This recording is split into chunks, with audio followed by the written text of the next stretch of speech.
ఇప్పుడు మీరు చెప్పింది నిజంగా నిజమేనా, లేకపోతే ఈ పేరుతో యువతని మీ వైపు ఆకర్షించడానికి ఇలాంటివి చేశారంటారా? మళ్ళీ అదే క్వశ్చన్. నా పేరుతో యువతని నా దిక్కు తిప్పుకుందాం అనుకుందాం. సరే, ఆ నెక్స్ట్ ఇయర్ అయితే ఒక మార్పు అనేది అవసరం కదా. నేను ఉండిపోతా అనుకోండి, యువత అనుకుంటేది కదా ఇట్లాంటి వాళ్ళు ఇంకోరు వచ్చేసి సపోర్ట్ చేస్తే బాగుంటది అనేది. ఇప్పుడు నేను ఒక ఐడియాతోని స్టార్ట్ చేసి పోయినా, నేను నెక్స్ట్ ఇయర్ ఉండాలనుకుందాం మీరు అన్నట్టే. వేరే వాళ్ళకైతే ఆపర్చునిటీయే కదా, మరి వాళ్ళనే చేయొచ్చు కదా. తీసుకొచ్చారు బయటకు అంటారు అంటే ఒక చిన్న ప్రయత్నం నేను చేసింది. సో అది నిజాయితీ, ఒక ఆనెస్ట్ అంటే డెఫినెట్ గా నేను ఫీల్ అయ్యింది చెప్తున్నాను.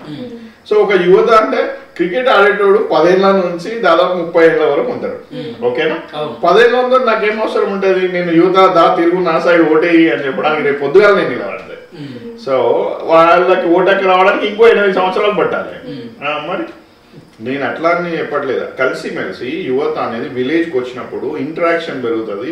ఆ గ్యాప్స్ ఏమైతే ఉన్నాయో విలేజ్ లో స్నేహపూరిత వాతావరణం ఉంటుంది. ఇప్పుడు 4 టీంలు కలిసి ఆడినామనుకో మీకు ఇంటరాక్షన్ పెరుగుతుంది. సో ఇదొక్కటే కాదు. దాని తర్వాత ఏమైతుంది అంటే ఒక ఇంటరాక్షన్, ఒక నెట్వర్క్ బిల్డ్ అవుతుంది. నెట్వర్క్ బిల్డ్ అయినప్పుడు ఆ బాండ్ అనేది తెలియకుండానే బిల్డ్ అవుతుంది. మన క్రికెట్ ఆడినాం ఎట్లా, ఓ యా నువ్వా ఎట్లా ఏముంది ఇట్లా ఇలాంటిది అన్నట్టు. సో దానివల్ల ఏమవుతుంది అల్టిమేట్ గా అంటే ఒక విలేజ్ లో ఏదైనా ఇష్యూ వచ్చినా ఒకటి, రేపు పొద్దుగాల ఇంకోటి, ఇది కూడా మంచిగా ఆడేటోళ్ళు టోర్నమెంట్స్ క్రికెట్ అండర్-18 అండర్-17 రంజీలు ఆడొచ్చిన ప్లేయర్స్ ఆడేది. అట్లాంటి వాళ్ళకు వచ్చిననుకో ఎక్సెల్ అయితే ఒక చేయూత లాంటిది. ఇది ఎవరైనా ఐడెంటిఫై చేసి వాళ్ళకు సపోర్ట్ చేస్తే రేపు పొద్దుగాల వాళ్ళకు ఒక అవకాశం వస్తుంది కదా.